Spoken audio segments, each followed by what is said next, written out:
we've gone through years with this person. She's a political hack, the Attorney General. The judge is obviously extremely friendly with the group, and we'll see what happens. I think maybe he may surprise people on a positive side. We'll have to see what happens exactly. But we've proven this case so conclusively. We've asked for directed verdict many times. They don't have any facts. They don't have any evidence against us. Millions and millions of pages, years of litigation, and all politically motivated. She campaigned on a "I will get Trump." If you've ever seen any of her clips, they're horrible clips, actually. The anger, she's got serious Trump derangement syndrome. There's no question about it. Letitia James, the corrupt Attorney General of New York. So we've proven our case. There's not one witness against us other than one person who is a deranged. He's got a lot of problems. He's a man who's been convicted of lying. He's a felon, convicted felon, and not a good person. But that's their only witness, and he's now crashed and burned. They have no witnesses. And by the way, that witness took back everything that he said. He took back everything he said in court, took it all back. So they have no case. It's a shame that a thing like this is able to happen. Businesses leave New York. She went after Exxon, and they decided to move to Texas. And hundreds of millions of dollars they pay in taxes. I paid over $300 million of taxes over the last number of years, $300 million, and they don't recognize that. They don't recognize anything. So think of it, not one witness, millions of pages of document, years of this nonsense, and now it goes on. And one other factor, we won this case already in the Court of Appeals. The Court of Appeals voted in favor of us. But this judge has been very, very slow to accept that opinion because that's not the opinion that he wants. But we won in the Court of Appeals. That's the boss of this judge. He has to know that. And it was a conclusive victory, statute of limitations and other things. And that case has already been won. So that's the story. And I thought we'd come down to 40 Wall Street, which is a great building, and you'd get a chance to see one of the nicest buildings in New York and a convenient place. And I don't have to pay any rent, because we have it, and it's been a very successful building. But it's a shame to have gone through this for years and years and years. And now we'll see if we're going to get an honest verdict. We didn't have a jury. We had no rights to a jury. It's a statute that's never been used before for a purpose like this. I just watched a certain broadcast, and they said, they've been looking, has it ever been used before? This is a statute that's a consumer fraud statute, never been used for anything like this before, and it's a shame. It's really it's a witch hunt in the truest sense of the word. It's election interference, and it just came out. This was just right now. Letitia James visited Joe Biden in the White House numerous times during the Trump witch hunt, and this just came out about 10 minutes ago. I got it.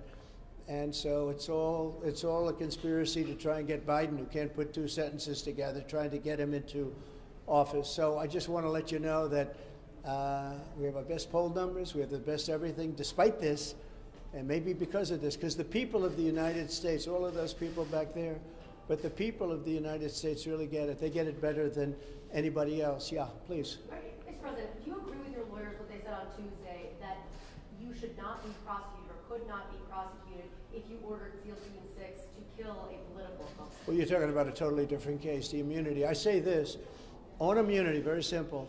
If a president of the United States does not have immunity, he'll be totally ineffective because he won't be able to do anything, because it will mean he'll be prosecuted, strongly prosecuted perhaps, as soon as he leaves office by the opposing party.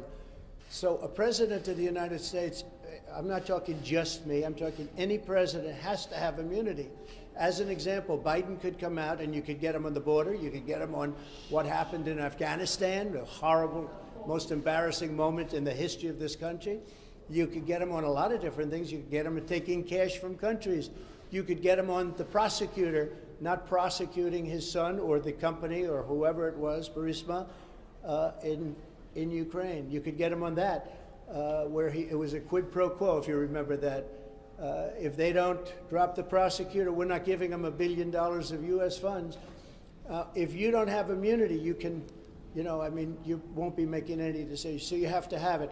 And I liken it to the fact that police have to have their control back. They have to have respect. And you can always have a bad apple. You can always have something happen. But at the same time, you have to stop crime in this country. It's very much like that. It's very similar to that. But you have to have immunity for a president, and I think most people are seeing that. I've read a lot of legal reports lately and scholarly reports that are saying you really have to have a president of this country has to have immunity, or they're not going to be able to function in office. Yeah, Bob? President Trump, we're just days away from the Iowa caucuses. What percentage of your time these days is spent on your campaign, and what percentage is spent on your legal issues? Well, see, my legal issues, every one of them, everyone, civil and the criminal ones, are all set up by Joe Biden, crooked Joe Biden. This is something that's never happened in this country. Even when you look at this is all about Biden and her meeting. So even the civil ones, this is civil, they're set up by Biden. Every single, just about, case that I'm involved in is set up by Biden. They're doing it for election interference. And in a way, I guess you'd consider it part of the campaign, because if you really look at it, they are doing this. It's never been done like this in this country. It's like we're a third world country, a banana republic.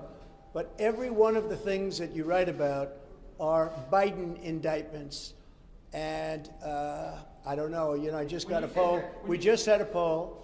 It just came out, and we're leading massively in Iowa. We're leading very big in New Hampshire. We're leading because the people understand this stuff. These are all set up. Every time somebody sees me in court, remember, Joe Biden and his thugs that surround him did it. They're trying to get a man in office that can't put two sentences together, and they're doing that. But so far, we seem to do very well. You have the Iowa caucuses Monday, an event in New Hampshire Tuesday. Are you going to be back in court for the Eugene Carroll case on Wednesday? Yeah, well, that's another one. That's sponsored by Reid Hoffman and some Democrat operatives. I never saw this woman in my life other than they have a picture with her and her husband, John Johnson, a nice guy who was a newscaster many years ago. I remember him, and she said horrible things about him since. I mean, horrible, horrible things, called him bad names. I have no idea who this woman is. I have absolutely no idea. The whole thing is ridiculous that this is even a case. This should never have happened. But again, this is sponsored by the Democrats. It's another case, all sponsored by, it's a demeaning kind of a thing, and that's what they want to do. It's called election interference. And yeah, I'm going to go to it, and I'm going to explain. I don't know who the hell she is. I have no idea. They called me up years ago, and they said, do you know about this woman 25 or 30 years ago? She doesn't even know the date, the time, the month, the season. She has no idea. And if you read and if you watch, take a look at the Anderson Cooper interview of her. And if you take a look at that, Trump is so innocent, but we have been given a very unfair trial there, too. I don't get very fair trials in New York. Have you made a decision about whether you're going to show up for the federal trials? You showed up here in New York for your civil fraud trial. You just said you're going to show up for the Eugene Carroll case. Are you planning to show up in court when they begin, whenever they begin? Sure, the documents case? I would do that. Well, the documents case, I just hear where they want to try and exonerate Biden, and he didn't have the Presidential Records Act, and I do. What I did, nothing wrong. What he did, a lot of people say substantially wrong. You can't have two tiers of justice in this country. But no, I want to go to all of my trials. These are all set up by Biden and the Democrats. This is their new form of cheating. This is, like last time, this is their new form of cheating. So far, I think it's gone very much against them. Yeah, please. Yes, during the hearing, you said that Exxon left New York because of the New York Attorney General's case, but Exxon actually left in 1989. No, they took the rest of their divisions out. Yeah. They left earlier. They were treated very badly in New York. You could have had them in New York. They could have been paying a lot of money. But it wasn't Letitia James's. Oh, no, I think if you take a look, you read the case, study the case, you'll see that they took big divisions out after that. They originally left, and then they took the rest out. You just said you could get President Biden on various issues you outlined. I didn't say I could get him on anything. I said he is using the weaponization of the DOJ and the FBI to go after his political opponent, and you just can't do that. Thank you very much. bomb for you, and that's